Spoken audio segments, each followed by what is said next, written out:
My name's Eric. I'm 29. For most of my life, I've been the unpaid, unasked-for stand-in parent. I'm the oldest of three.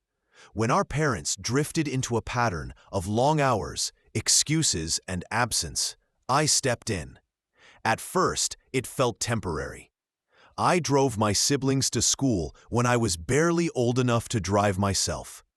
I started a part-time job at 16, and every paycheck went to groceries, gas, or school supplies. Not for me, but for them.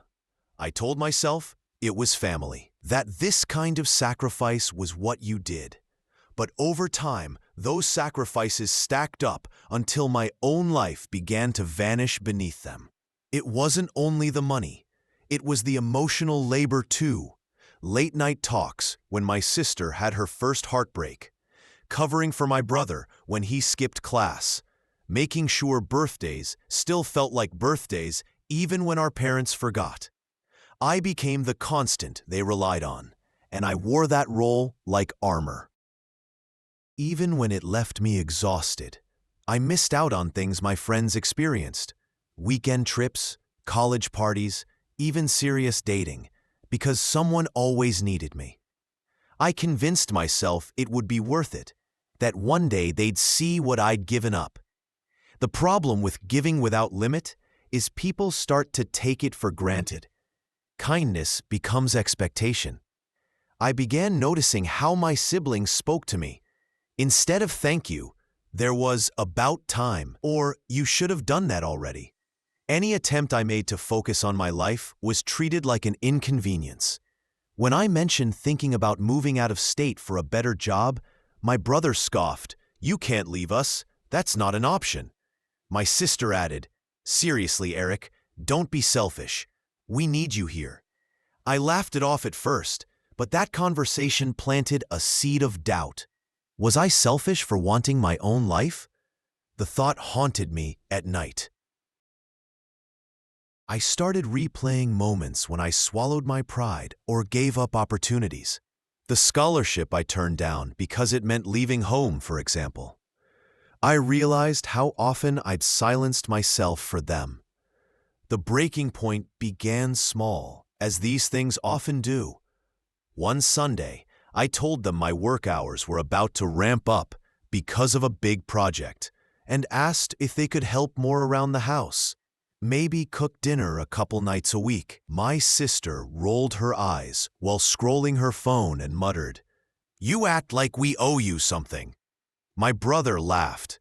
"Yeah, Eric, you're not Dad. Stop trying to be in charge." The room grew quiet, and something inside me cracked. I sat there staring at the people I'd spent nearly half my life protecting and supporting. And for the first time, I wondered if I'd made a huge mistake. Had all those years of carrying their burdens convinced them I was disposable? The air felt heavy with unspoken things, and I excused myself to my room. Lying on my bed, I could hear them laughing in the other room. The sound, muffled but clear, twisted the knife. I thought about how often I'd canceled plans, stayed late at jobs I hated, lent money I couldn't spare, all to keep them okay.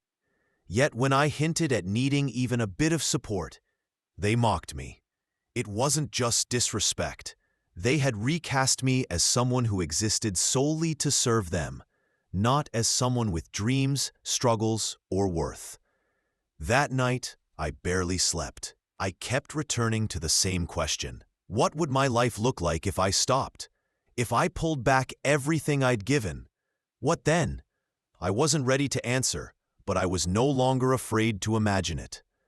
Tension deepened over the next few weeks. Every interaction felt sharper, every dismissive comment more pronounced. My sister asked me to drive her to a friend's party across town, even though she had a license. When I said no, she huffed and called me lazy. My brother asked me to cover one of his bills. When I hesitated, he accused me of being stingy. Each slight chipped at me, replacing loyalty with bitterness. Then came the moment that changed everything. the line that burned itself into my memory. We were in the kitchen when my brother said, "You know, Eric, you're nothing to us anymore. You've done your job, but we don't need you like that now. Stop acting like you matter so much." My sister shrugged. "Yeah, you're kind of irrelevant. Don't take it personally." I froze. My fork hovered midair, and my heart pounded. Those words hit like a sledgehammer, shattering years of sacrifice. I looked for any sign they were joking, but there was only blank indifference, as if I'd been reduced to background noise. In that instant, everything shifted. Exhaustion, quiet resentment, and unacknowledged pain coalesced into a sharp realization. If I was nothing to them, maybe it was time they saw what nothing looked like. That was the moment I knew things had to change. I didn't react immediately. I sat in silence, chewing slowly, outwardly calm while my chest felt hollow. My hands trembled when I put my fork down, but I kept it to myself. I told myself I'd process it later. Maybe dismiss it as cruelty in the moment. But the pattern only grew louder. My sister stopped asking for rides and simply took my car without permission. I'd wake for work and find my keys missing, then see her roll in hours later with a smirk and toss them on the counter as though it were her right.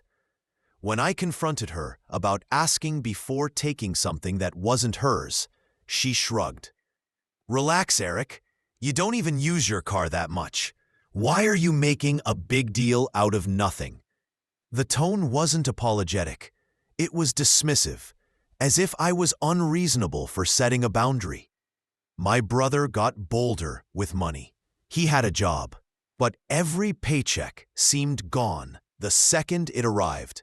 He came to me for gas, for textbooks, for short-term loans he swore he'd repay.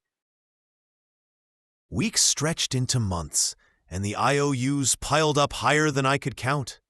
When I finally said I couldn't keep covering him, his expression hardened. "Wow, so now you're going to hold out on family after everything you've done? What's a little more? Stop acting like you're a hero, Eric. You owe us." That word, owe, twisted like a knife. Years of sacrifice had been turned into debt. I wasn't their brother. I was their resource, their safety net. And when I hesitated, I was suddenly betraying them. Even our parents reinforced the dynamic. They'd always been distant, but now they leaned into it. When my siblings complained that I wasn't helping like before, my mom sighed. "Eric, you know they rely on you. Don't make things harder." My dad added, "You've always been the responsible one, so don't start letting us down now." There it was again. No acknowledgement of the years I'd already given. No gratitude. Only pressure to keep giving. I noticed favoritism in small but painful ways. At family dinners, conversations centered on my siblings, their plans, their complaints. If I mentioned work or an accomplishment, it was brushed aside with a half-hearted nod or interrupted. When I said I was being considered for a promotion, my sister laughed. "Oh, please, Eric. No one cares about your boring office job." My brother added, "Yeah, come back when you've done something impressive. We're talking real life here." Everyone chuckled except me. I forced a smile while my stomach churned. The disrespect grew more blatant. One night, I overheard my brother introducing me to his friends as the family's free babysitter and ATM. They laughed, and one joked, "Man, I need an Eric in my life."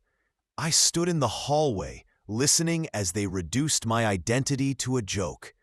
Every night, I went to bed heavier. I replayed their words and actions, trying to convince myself it wasn't as bad as it felt. But inside, I was unraveling. The betrayal wasn't just in what they said. It was what it revealed. I'd thought I was building loyalty, love, and respect. Instead, I'd built entitlement. They didn't see a brother. They saw a tool. I began to pull back, testing what would happen if I stopped being so available. When my sister demanded a drive, I said no. When my brother asked for cash, I refused. When my parents dropped hints that I should keep picking up the slack, I changed the subject. Each time the pushback was sharper. My siblings called me selfish. My mom accused me of forgetting where I came from. My dad muttered something about abandoning family. That word, abandonment, cut the deepest, especially after all I'd already given. The final straw came one Saturday night. I'd made rare plans with a friend and was looking forward to them. Just as I was heading out, my sister blocked the doorway, holding out her phone. "You need to drive me to Lisa's," she said flatly. I told her no. I had plans. She rolled her eyes. "Oh my God, Eric, you're pathetic. You think your little plans matter more than me? You've always been the backup parent, so stop pretending you have some big life of your own." My brother, on the couch, without looking up, added, "Yeah, man, just do it. You're not doing anything important anyway." I felt my face heat up, but I walked past and left. My hands trembled on the wheel, the whole drive. Her words, "You've always been the backup parent," echoed in my head. That was how they saw me. Not as Eric, not as a person, but as the stand-in, the extra, the disposable one who existed only when needed. That night I realized things had crossed a line. It wasn't just mistreatment anymore. It was an erosion of who I was. If I didn't change something soon, I'd lose myself completely. Even as I started to pull away, I had no idea how much worse things would get. The weeks after that Saturday only confirmed. I started to feel a growing distance between my siblings and me. My days became quieter and more deliberate. I stopped volunteering to cook, stopped covering their chores, and stopped lending my car or money. I let them handle their own lives, something they should have been doing long ago. At first, they seemed confused, then annoyed, and finally openly hostile. I stayed silent, choosing not to escalate into arguments. Then came a moment I never expected, one that broke something inside me and made returning to how things were impossible. It was a Thursday evening. I came home from work exhausted, craving some solitude. I dropped my bag and immediately noticed the unusual quiet. Where the TV would usually be on, or my sister on the phone, the house was still. Small things felt off. The shoe rack half empty, my bedroom door slightly ajar, though I always kept it shut. I pushed it open and froze. My room had been ransacked. Drawers were yanked open, clothes strewn across the floor, my desk overturned with papers scattered. But what stopped my heart was the empty spot where my laptop had sat. The one I had worked years to buy, containing my personal files, job documents, and journals stretching back to my teens. The lockbox under my bed, where I'd saved nearly $3,000, dollar by dollar, for a future I hadn't dared plan, was gone too. My pulse raced. My brother stood in the doorway, leaning casually against the frame, with his arms crossed and an expression full of defiance and smugness. "Don't look at me like that," he said flatly, as if my shock was unwarranted. I asked where my things were, my voice trembling more than I wanted. He shrugged. "Relax, Eric. We borrowed it. We needed the money. You'll get over it." Borrowed? The word landed like a cruel joke. My stomach dropped as I realized my siblings had been in my room, taken my savings, and walked off with the one tool I used to work and breathe outside of them. I demanded answers. My sister's voice drifted from the hall. "We sold it and used the money. What's the big deal? You'll just earn it back. You always do." The air left my lungs. Dizziness washed over me. I stared at them as if they were strangers. This wasn't merely selfishness. It was betrayal. Years of sacrifice, years of carrying them, repaid by stripping away the one thing I kept for myself. "What did you spend it on?" I asked. My brother smirked.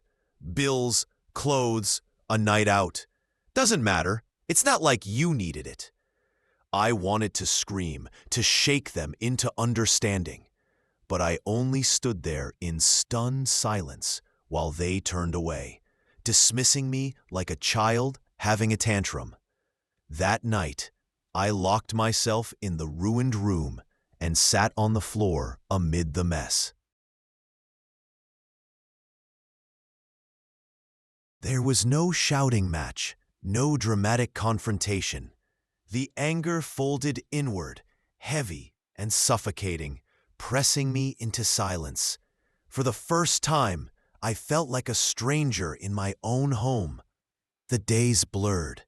I went to work, kept my head down, and came back to a house that no longer felt mine. Every time I passed my siblings, I felt betrayal like a stone in my chest. They acted as if nothing had happened. My sister flaunted clothes she couldn't have afforded without my stolen money. My brother spoke openly about nights out. They didn't hide it.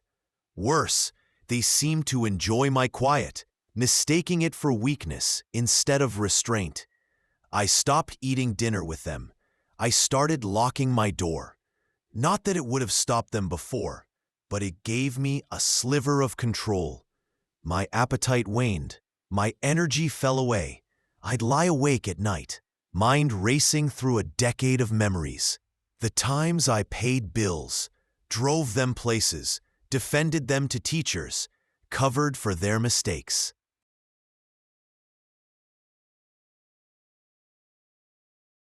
At work, people noticed. A coworker asked if I was okay. I forced a smile and deflected, but inside I felt like I was falling apart. The promotion I'd been aiming for suddenly seemed hollow. What was the point of climbing higher if I returned to a home where everything I earned was taken or dismissed? 2 weeks later, I hit a new low. I checked my bank and found withdrawals I didn't recognize, hundreds gone. I called the bank, certain it was fraud, only to learn it was my brother. He'd stolen my debit card, memorized my PIN, and used it to pay his rent. When I confronted him, voice shaking with fury, he didn't deny it. He shrugged. "Relax, Eric. You always bail us out anyway. I just saved you the trouble." That was when I knew I couldn't stay. I couldn't keep begging for respect that would never come. I was drowning in a family that saw me only as a lifeline. The thought of living like that for another week felt unbearable.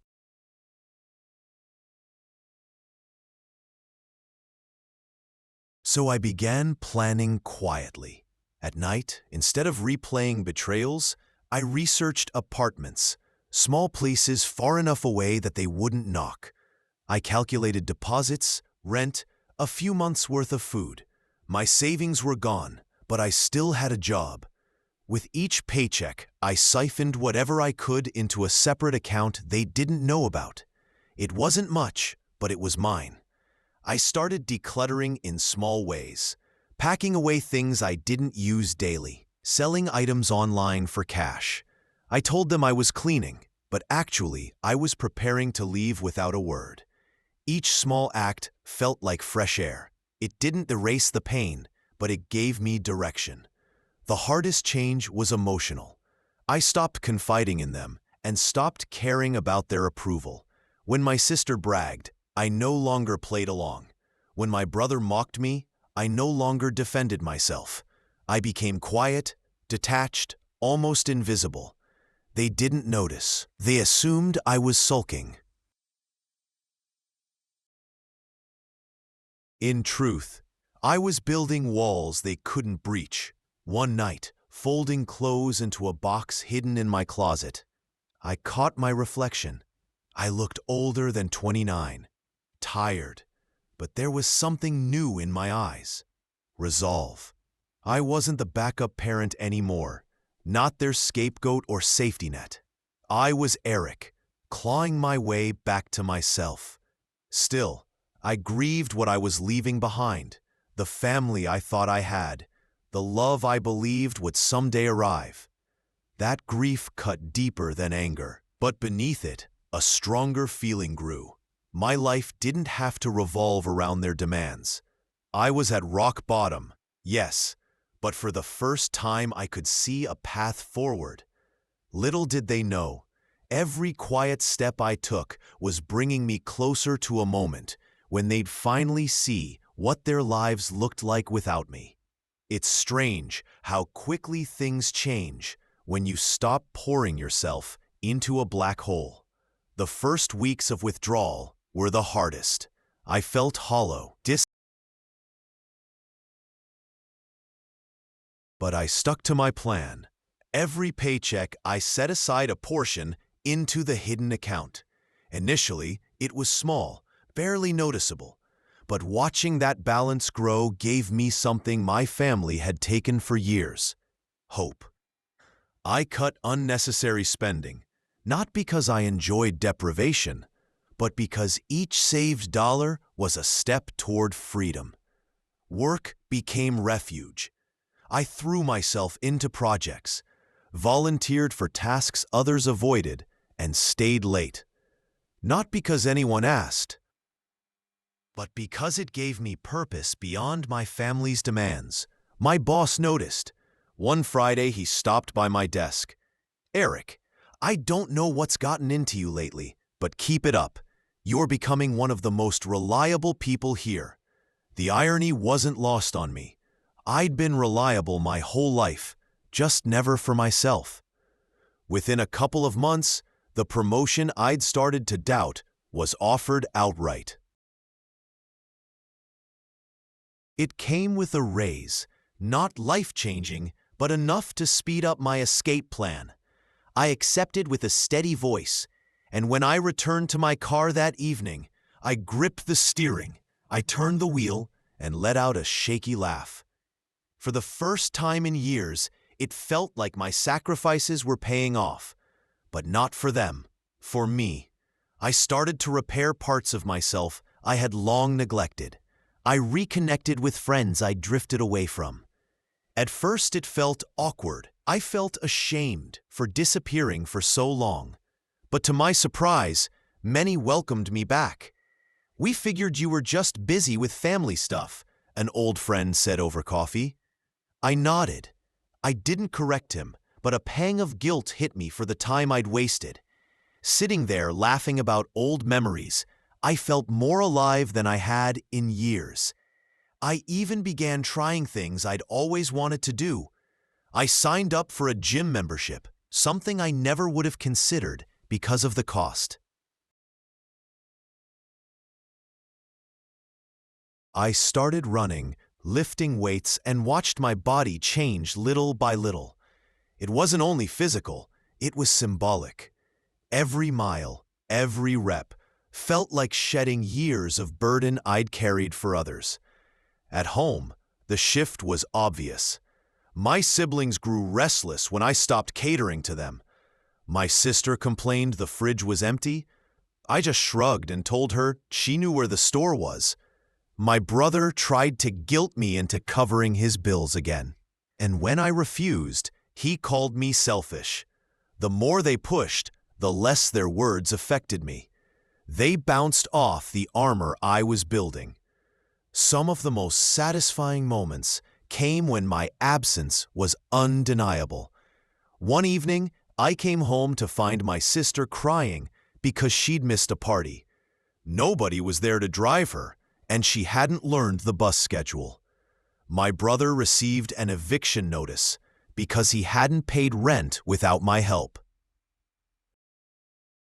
My parents scolded me for not stepping in, but I stayed quiet, watching them feel the weight I'd carried for so long. A small voice inside whispered, "This is what they wanted, to see what life looks like without you." As my savings grew and my confidence returned, I looked for apartments more seriously. I visited a few places, quiet hallways, small but cozy rooms. They weren't much, but they were mine. I pictured coming home, cooking without judgment, sitting on a couch no one else claimed, and falling asleep without worrying who might take what was mine. I kept notes, reminders of moments that led me here. My siblings' insults, my parents' dismissals, the stolen money, the betrayals. Not to wallow, but because doubt comes easily. When guilt crept in and the word selfish echoed, I opened those notes and reminded myself, this isn't selfish, it's survival. Slowly, colleagues at work began to see me differently. I wasn't just the dependable background person anymore. I was becoming someone with ideas and leadership. In meetings, when I spoke, people listened. That spark of respect, the sort I'd never received at home, fueled me. For the first time in my adult life, I wasn't merely surviving. I was rising. Each step forward reminded me I was more than the role my family had trapped me in. I was building my own identity, piece by piece. But as my life improved, cracks in theirs grew wider. It was only a matter of time before they tried to pull me back into the chaos. The more distance I created, the clearer things became. Their lives were unraveling without my constant intervention, like scaffolding kicked away from a fragile structure. My sister struggled to balance school and social life without someone to show up for her everywhere. My brother sank deeper into debt. But as my life improved, cracks in theirs grew wider. My parents, who had been content to ignore things, started calling more often, their voices edged with expectation. "Eric, they need you. Why are you being so cold?" Meanwhile, my promotion at work began to matter. I wasn't just another name on a roster.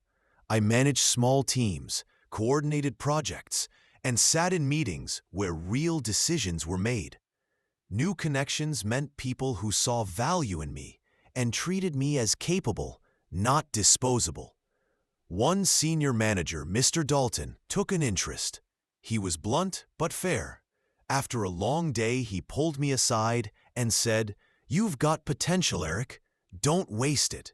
Too many let their personal lives drag them down. You've got the work ethic. Now use it for yourself." His words stuck.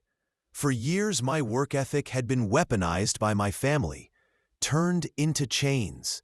Now I was learning to use it for my own benefit. Financially, I gained ground. The raise from the promotion, plus side income from selling extra items and freelancing, grew my secret savings account into something respectable. Enough for a deposit, the first month's rent, and a cushion. Every time I checked the balance, a thrill ran through me. This was mine, untouchable. Then came the detail that shifted everything. One afternoon, I overheard my brother on the phone. His voice was tense. "I'll get it. Just give me more time. I swear I'll pay you back." Later, when he stormed out, I noticed a crumpled envelope on his desk from a payday loan company. I didn't touch it, but the sight told me enough. He was in deeper than he'd admitted. A week later, my sister let something slip. She was pacing and yelling about tuition payments. "He said he'd cover it. What am I supposed to do now?" She lowered her voice when she saw me, glaring as if I'd intruded. but I'd already heard enough. They'd leaned on me like I was unshakable. Without me, their worlds were beginning to crack.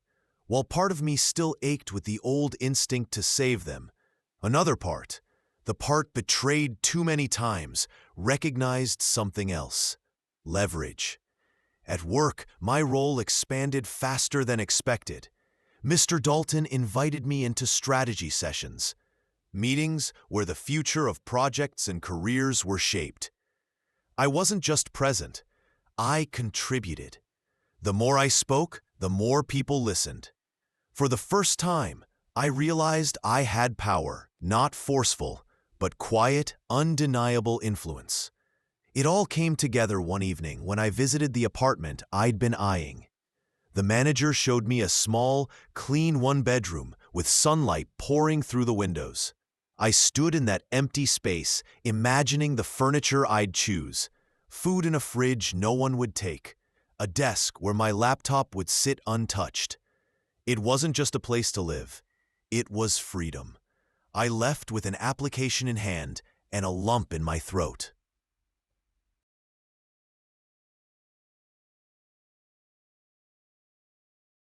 At home, tension boiled over.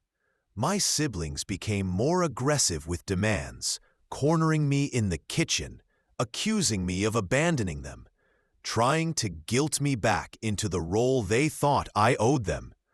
My parents echoed the same refrain: family takes care of each other. But now I didn't listen. Every time they tried to pull me back, I thought of that apartment, of the account that was finally mine, and of the leverage I held in their dependence. For the first time, I wasn't afraid of their anger. I was in control, even if they didn't know it. The final stage didn't arrive with fireworks or one big confrontation. It unfolded slowly, deliberately, like a chess game where every piece had been positioned before the opponent realized. I signed the lease without telling anyone. I moved essentials little by little, a box here, a suitcase there, always when the house was empty. Clothes, documents, keepsakes. They disappeared into my trunk and reappeared in my new place. Each trip left my childhood room barer, emptier, until nothing remained that mattered to me. I kept playing my part at home. I didn't announce anything. I simply stopped responding with the frantic urgency they expected. When my sister asked for money for tuition, I said, "I can't help you anymore." When my brother tried to corner me for rent, I told him calmly, "You'll have to figure it out." Their outrage grew louder, but I stayed almost detached. The real moment came one Saturday afternoon. I'd spent the morning at my apartment, setting up a small desk, cooking breakfast in a kitchen that belonged only to me. Then I drove back to the family house one last time. My siblings waited in the living room, arms crossed, faces sour. My parents sat stiffly, like referees called into a scene. "We need to talk," my brother said sharply. "You can't just stop helping us. We're struggling. You've always stepped up. What happened to you?" I sat down, calm in a way I hadn't been for years. "Nothing happened to me," I said evenly. "I just stopped letting you take everything from me." My sister scoffed. "Don't act like you're a victim. You've always had more than us. You should be grateful you can help." I leaned forward and met her gaze. "Grateful? You stole from me, both of you. You went into my room, took my savings, sold my laptop, and didn't apologize. And you expect me to keep sacrificing? No, not anymore." They shifted. My brother pushed back. "That's family. We share. You're being dramatic." I smiled, not bitterly, not angrily, but with a calm finality that unsettled them more than yelling would have. Family doesn't steal. Family doesn't tell someone they're nothing. Family doesn't use and discard. You've mistaken me for a safety net. I'm not. Not anymore. I stood, walked down the hall to my empty room, grabbed the single bag I'd left behind, and returned to the living room where all four of them saved.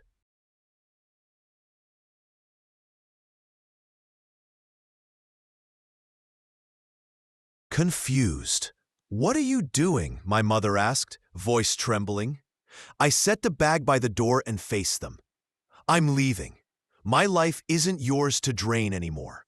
From now on, you'll see what it's like without me holding everything together." Silence followed. My sister opened her mouth, closed it. My brother muttered under his breath, bravado gone. My father looked at me with shock and anger, but didn't move. I grabbed my keys, slung the bag over my shoulder, and walked out without another word. The air outside felt cleaner than it had in years.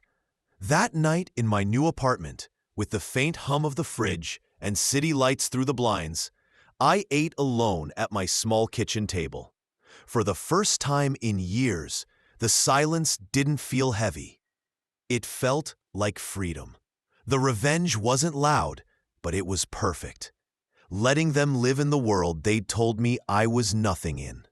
Now they would see how much nothing had held their lives together. 2 days after I left,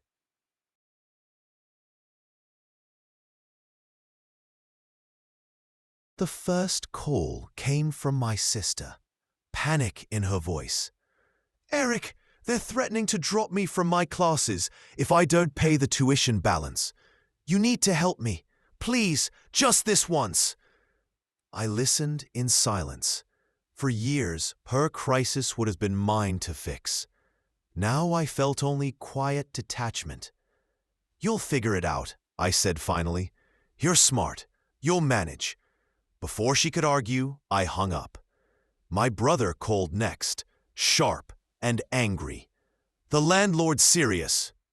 I need rent or I'm out. Stop playing games." I let him rant, then said simply, "You always said you didn't need me. Now you get to prove it." And I ended the call. My parents were slower. When they did call, it was a three-way, both of them on the line. My mother's voice was soft, pleading. "Eric, you've made your point, but you can't just abandon family. We need you." For a moment, old guilt stirred. But then I remembered sitting on the floor of my ransacked room, staring at the empty spot where my savings had been. I remembered the laughter, the insults, the years of being told I was nothing. The guilt evaporated. "You didn't need me when I was 16 and raising them on my own," I said quietly. "You don't get to need me now. You taught them I was nothing. Now you all get to live with that." The line went silent. I could hear my father exhale sharply.